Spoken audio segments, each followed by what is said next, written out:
Welcome to the Shifting People podcast, where we go deep into the weeds with leaders on the front lines of people management in the service industry.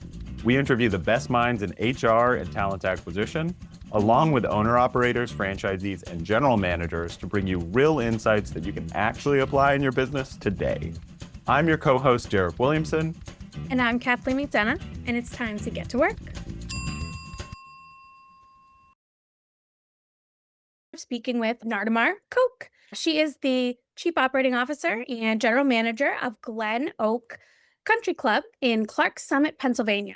She's been in leadership in country clubs for over 2 decades, which is so impressive. She has some amazing best practices and stories to share with us today. Didn't always work in country clubs. So Nardimar, will you tell us a bit about yourself and how you got here?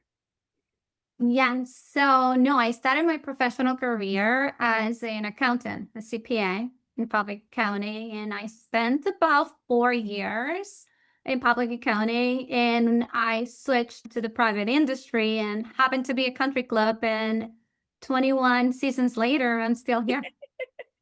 Amazing. What's your favorite part about your job right now? In the last 2 years, for the first time, I had been the chief operating officer and general manager. In my other country clubs, I was always the financial officer and controller. So it has been a total different outlook in everything. Like when I was in the finance alone, so it was kind of more back of the house statements and all the financial information. Now, for the last 24 months here at Glen Oak, I have had the opportunity to be that front face on the floor, on the golf course, at the pool, when we have our tournaments, our events. And it's just like that more one-on-one communication in relationship with the membership and with the entire staff. Wow. And you love it and you're so good at it. I do. Right now, I have 580 members, which about almost 3,000 when, when you take in consideration the families. And I have about 165 employees. Wow. Yeah. And tell us a little bit more about that. So 165, you said 165 employees, right? Mm-hmm. And what's that look like? Obviously, there's many different functions in this business. Paint the picture a little more for us, if you could.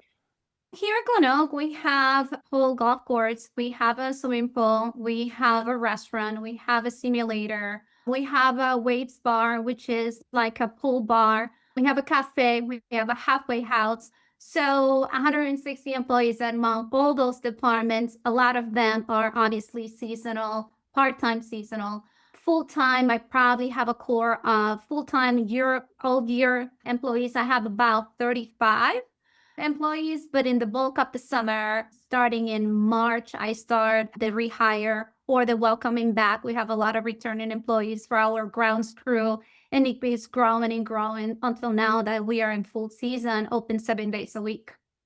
Amazing. So really, is it fair to say like it's kind of several businesses in one, right? And you've got sort of many different functions with very different needs, both in terms of like scheduling and when you need people available and what the demands are of those jobs, but also I'm sure how you manage those folks. So can you share a little bit more of that? And also like, would love to know a little bit more about, you touched on that seasonal part of the business, right? And you have some, obviously with all seasonal businesses, there's always that organic turnover and things too. So tell us a little bit more about that. What's, on the first part, what does that actually look like in terms of the many different sort of business units? How do you keep that? How do you bring that into one and make it kind of a cohesive culture and team feeling? Yeah, that is a challenge or an opportunity to when you have that many. I always say the country club is like an umbrella with a lot of moving parts within that umbrella. We have our grounds crew, and they're kind of obviously a very, very important part of it. My grounds crew office is about a mile from the clubhouse. Then we have the pro shop, and then we have the car barn, which is segments of one another, but a total, 2 different crews that I have there. My F&B department, which is ginormous. We have a lot of point of service. I'm on the country club. Our pool, that when it comes to full force, is 7 days a week. There we manage 2 different teams daily, 2 different shifts of 5 lifeguards coming in and out. So 10 lifeguards at all times during a single day. And there's another, what we call the pool cafe, which is also another segment that is not within this. So I rely heavily on my managers and I rely heavily on those department heads. Every single department has scheduling that they do, like whether my superintendents and his assistants or my assistant pros and the bar manager. So there's like different sections of, or my employees, every single section does their own scheduling. My front of the house, my back of the house, the pool, everything, and they all come together in a web-based system that we utilize. So we see at all times who is in doing what and all the jobs assigned for the day. Got it. Really interesting. Okay. And then, yeah, we mentioned, tell us a little more of that, like the seasonality side and that turnover side. Like in your business, like on a typical year, I know this is a newer role, but like you know, obviously from your experience as well, like what's that look like? How many folks are turning over on a yearly basis, and how do you bring new folks in to a culture that's kind of always changing because you have new people? Tell us a little bit about that. Yes. Although we're seasonal here at Glen Oak, we have a lot of returning employees. One of the things that when we are seasonal, we need to be very flexible with our schedule, and we need to provide our employees that balance in general because work is part of our lives. When it comes to the grounds crew, that portion that we call full-time seasonals, I had this year a return rate of 80%. So I literally only had to hire very few people. In my lifeguards, out of the entire staff, I had 17 returning lifeguards. I do believe that when you give them flexibility, when you create an environment that is more than a job, everybody knows here at Glen Oak that really matters. It's just, I always tell the team that it's like the whole country club is like a organism with living parts, and everyone has a part of it and everybody is important. That has helped us tremendously in bringing back year after year the same staff.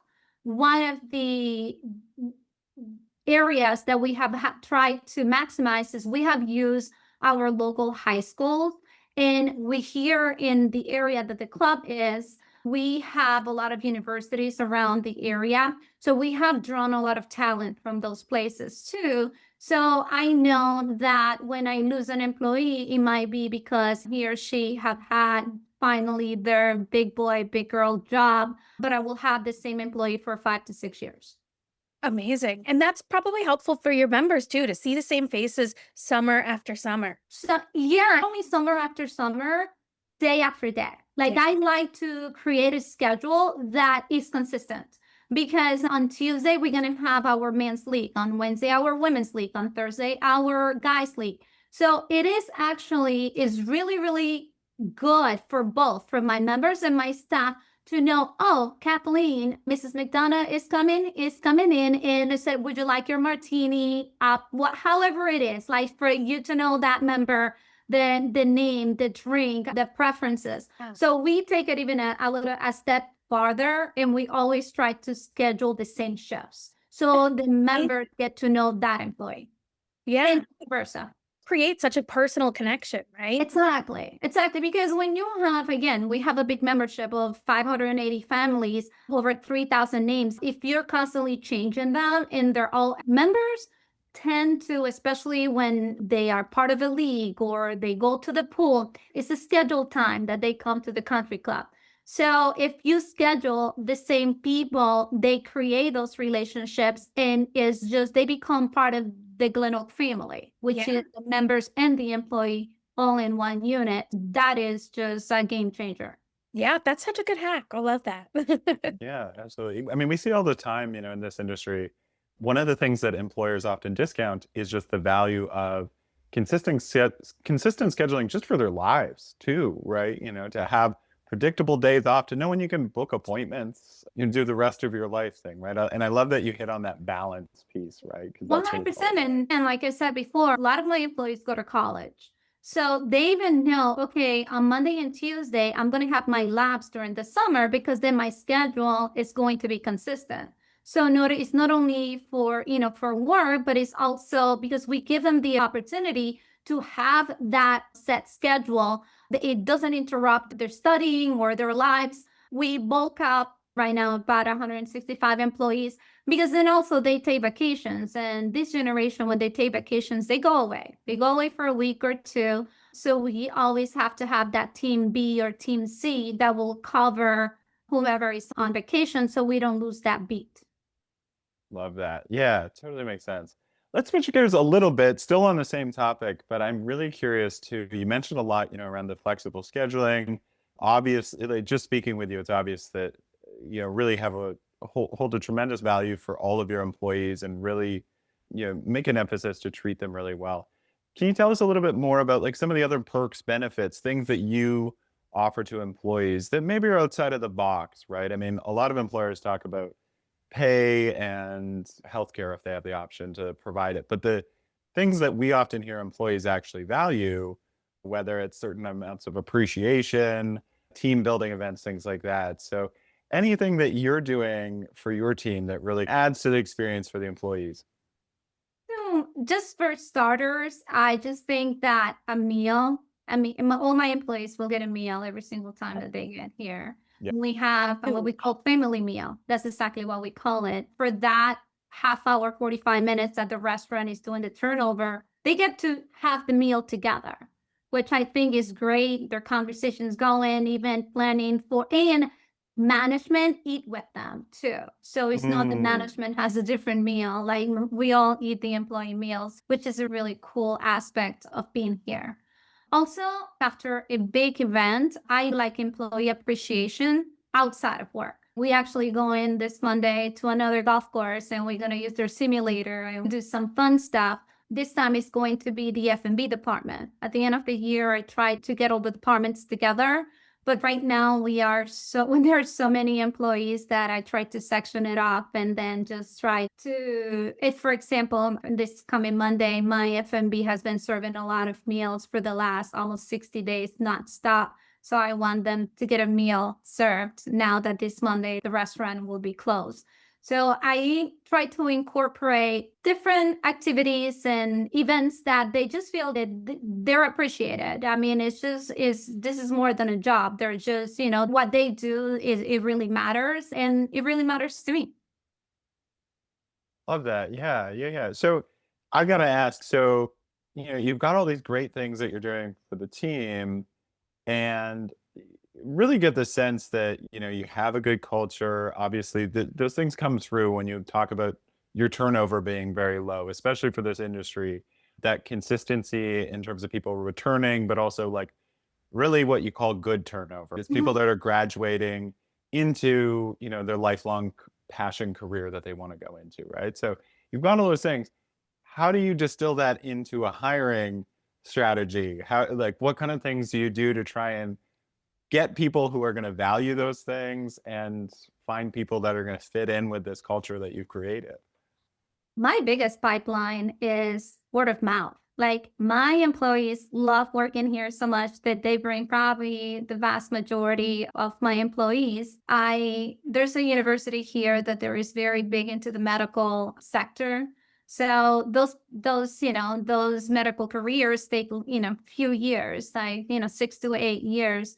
And I think out of that university, I have my best employees. And then obviously when I lose them, my biggest losses this year, I'm losing a doctor that she is moving to DC. Last year I lost two. One just is a doctor in the area, but the other one moved back to Seattle. When you lose them, it's really hard because they've been with us for so long. It's really exciting because we know they're moving into the right, direction and what they want to do. Yeah. But also already I might have had an introduction or two of someone they really care, Nerdy, but so-and-so is interested. You want to talk to him and you want to talk to her.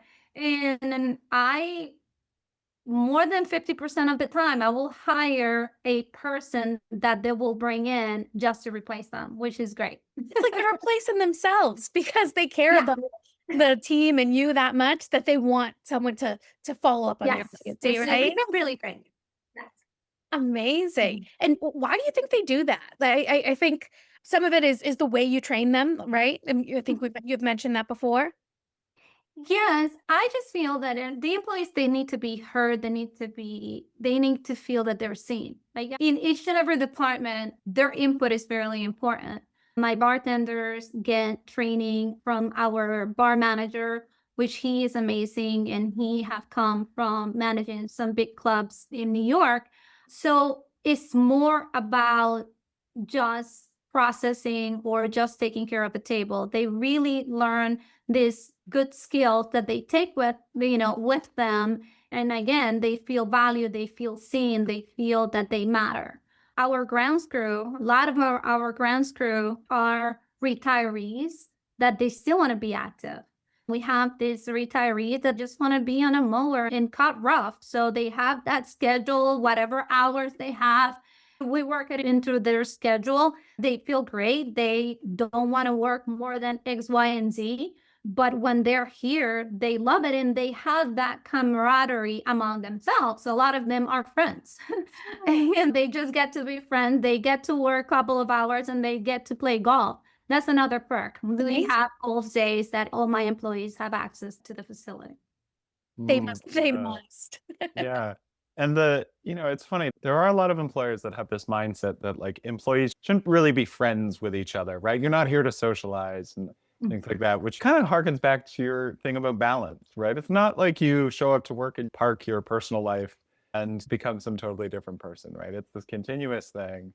Why not foster that? Why not continue to hire within the same social circles? Mhm. That's how you really sort of build up these cultures. And then you have that consistency. You have the consistency of service, you have the consistency of the culture, and the camaraderie that we are a team, that everyone really cares about one another. Whether I have someone that is on a cart and they see that we have a banquet and the banquet is struggling or running short, they will come and assist. They will come and fill waters. They will come in and clean tables. I really try with my department heads and myself that we don't create silos, that we are Glen Oak Country Club as Yeah. a whole. That is the whole experience. That what I like to call the Glen Oak experience is our member, our guests, just to feel great when they walk through those doors.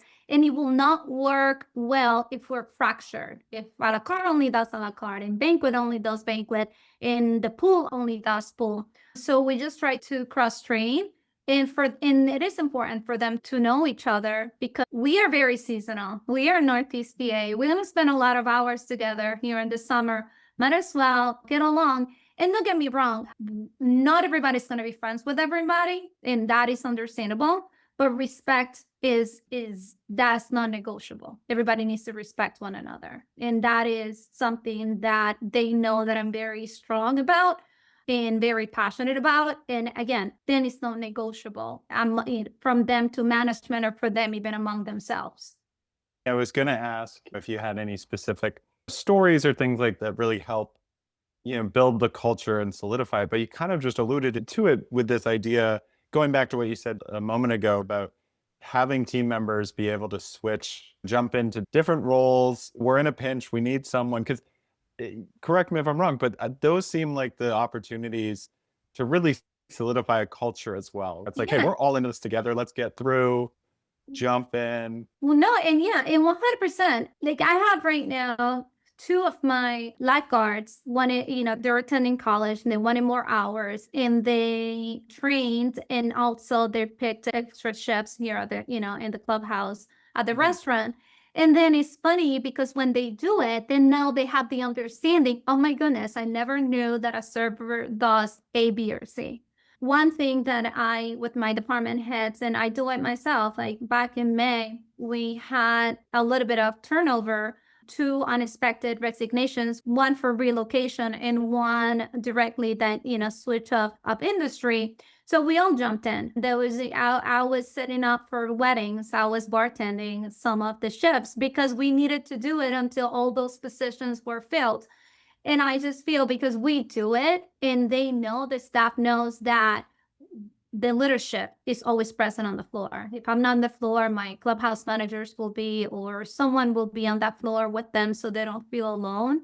And they know that we will do every single job that they do. We are willing and we will do that for them and in a pinch. jumping in and helping one another is just, it's not even a thought. It's natural. just second nature because that's what we do here. I love that. They see you jumping in. So then when someone else needs something, they have that example. 100%. Like, on Friday, we had this event, which was an amazing event, when the RSVP for 150 people and 219 showed up. So when you have from 150 to 219, all, our sous chefs and our cooks were just pounding food. We were I jumped behind the bar and I bartended for a few hours.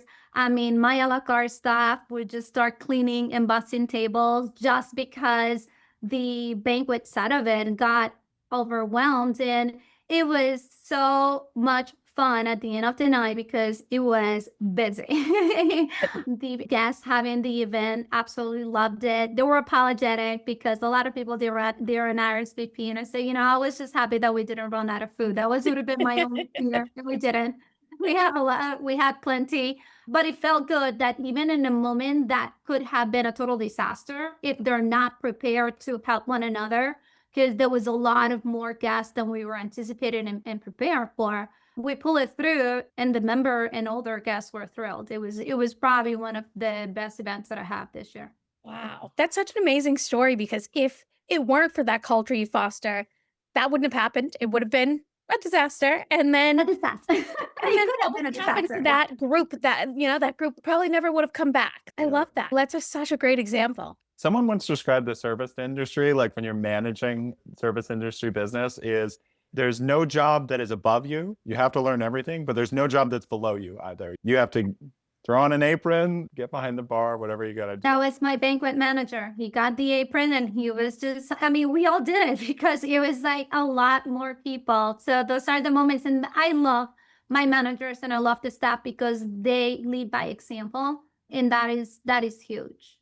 Yeah. That is huge. And obviously we have, it's the country club industry. We have high standards and we need to accomplish A, B, and C. There always that constant feedback also if something needs to be talked about, but also there's always that shout out and that praise because you have to. You're and especially a night like Friday, I could have not been more proud of every single team member that was on that floor because they just knocked it out of the park. Amazing. Yeah. Everyone's kind of, Hence I'm taking them golfing next month. Nice. Nardimar, I have to ask, it's a question we always like to ask everyone that comes on. You've talked about all these things. Let's try and package it all into 30 seconds or so. If I'm a potential employee, I've heard about you through word of mouth. Why should I consider working for you and for your company as opposed to, maybe some of the other options I might have while I'm going through? Well, if anyone values hard work, sense of humor, mutual respect, definitely Glen Oak is the place to be. We are here. Everyone is here more than an employee. You just really become part of the family. And that is the extended family that we continue to have. And that sums up ourselves. Hard work, sense of humor, and just grinding it. We get it done.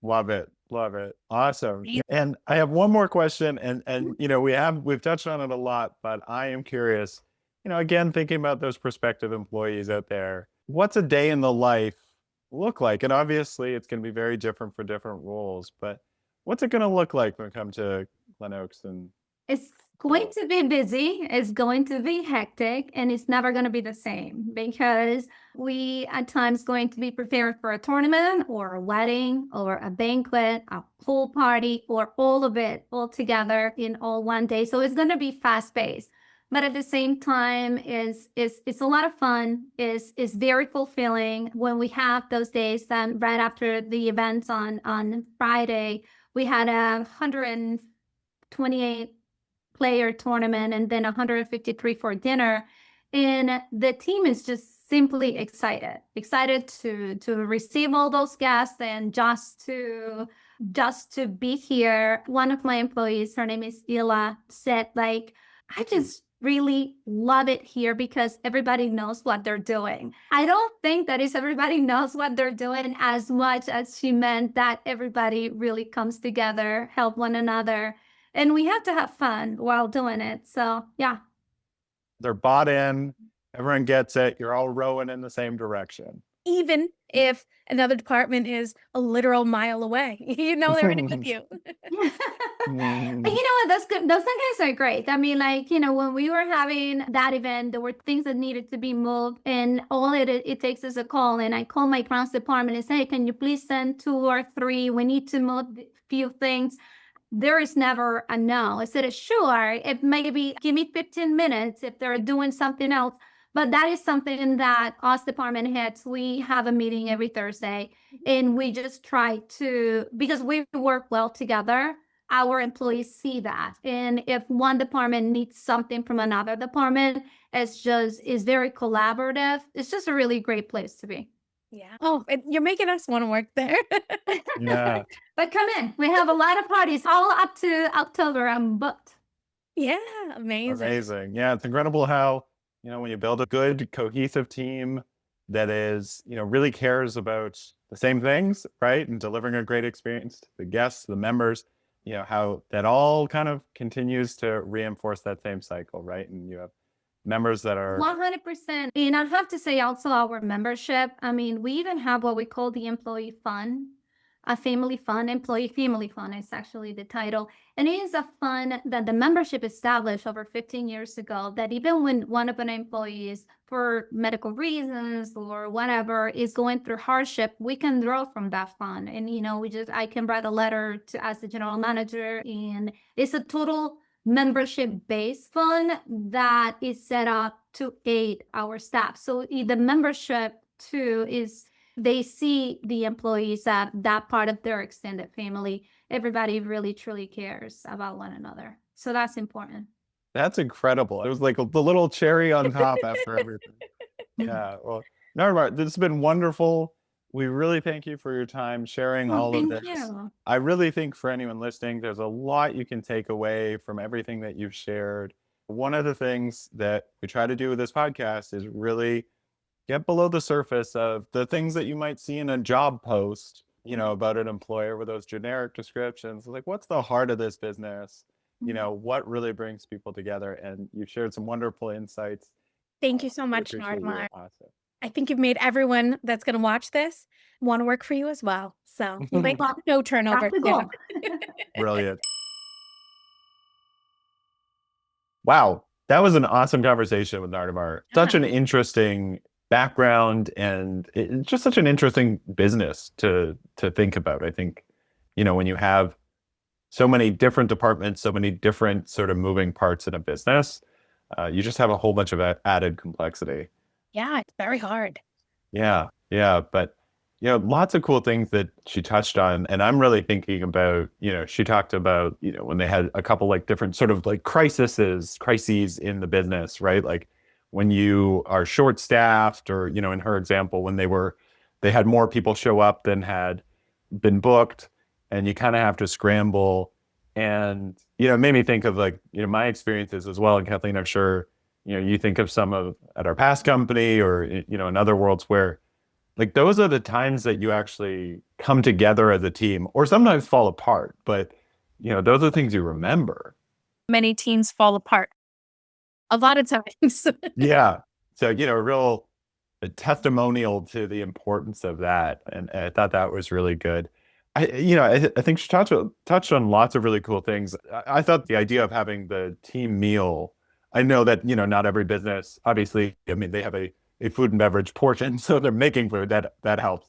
But, not every business can necessarily get everyone together at exactly the same time. Maybe you need certain people on the floor or whatever it is. But if you have the opportunity to do that, that was just such a cool thing. And I think really spoke to those like off the books benefits that don't get captured in traditional like job posts and things like that, but so much value.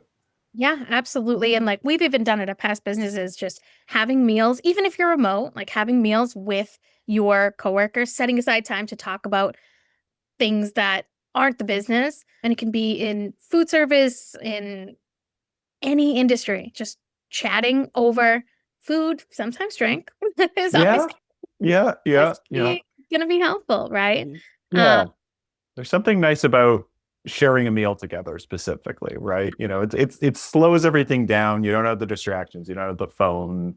You're not worrying about other things. You can just like focus on the food in the company, right? And Yeah. so I love that. Kathleen, we're doing these shifting questions, right? What is it's sort of taking the themes from the episode and then putting it to anyone listening, what they can think about and how they can think about it, how things might start to apply to their business. Because obviously anyone we interview, it's not going to always be apples to apples, but we want to kind of prime some thinking. So from this episode, Kathleen, what are your thoughts? What's your shifting question? Yeah, I think for this one, my shifting question would be, what are you doing for offboarding right now, other than an exit interview? And how could you improve that experience? And what benefits would it bring along? Love that. Love that. Yeah, because Nardimar really talked about, I came into the conversation thinking, oh, wow, she probably has this huge amount of turnover every year, and it's probably this really revolving door type of thing. And really sort of it was like more she had the mindset of like, it's not a revolving door, it's more like an elevator. It's like celebrating when people actually move on. Like, you don't have to keep people in your company forever to be Yeah. able to celebrate them. So I I love love that. Celebrates when people move on. I love the benefits that brings, the community it brings. They're telling other people about it. They're bringing people in. And yeah, it made me think, just like, if everyone could do that, and I know they can't, right? She has a unique scenario. Yeah. But if everyone could do that, and everyone can apply that in some way, and that's why I Yeah. say wording, right? If Yeah. everyone could apply that in some way, and get some benefits from it, I think we would all be able to rely less on the immediacy of, like, need to hire right now, need to hire constantly, need more people, and more on, like we talked about, the team member experience, and more on just like each getting through each shift in a really good manner. Yeah. Yeah. I love that. I'm going to pick out a theme to transition to my shifting question. A little bit of it is something, because especially when someone's going to leave your company, often you kind of go into a reactive state, which is, oh my God, now I need to fill this role. I had this great manager. What am I going to do?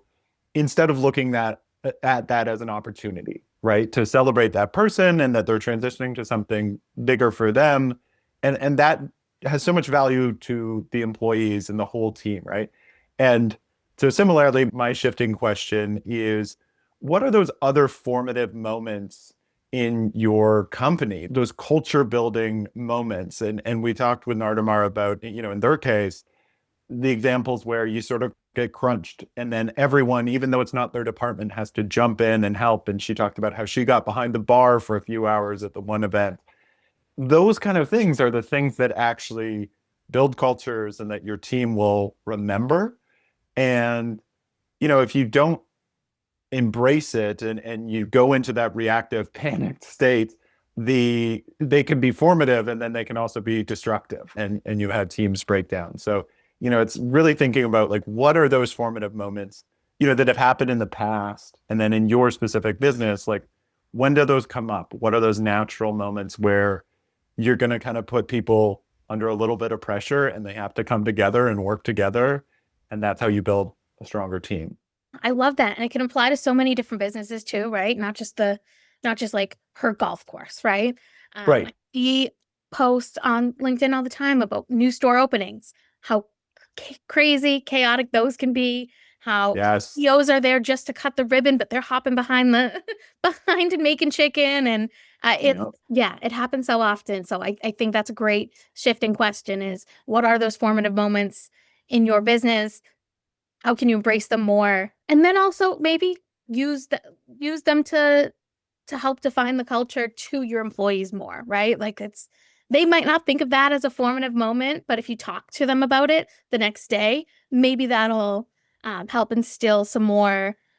It'll click in their minds of, like, oh wow, this can happen every day, right? Yeah. Yeah. And it's sort of reframing it, right? I mean, when you're short staffed or any of those things, like, employees often go into this, like, oh no, panic state. And if it's, helping shift that perspective into, like, hey, this is an opportunity to, like, work together, pitch in and help each other out, it can go a long way. So much more we could talk about on this. I would probably have a whole series of episodes just on culture building and all Oh, yeah. those. And of course, we'll get to many of those in future episodes. But For until now.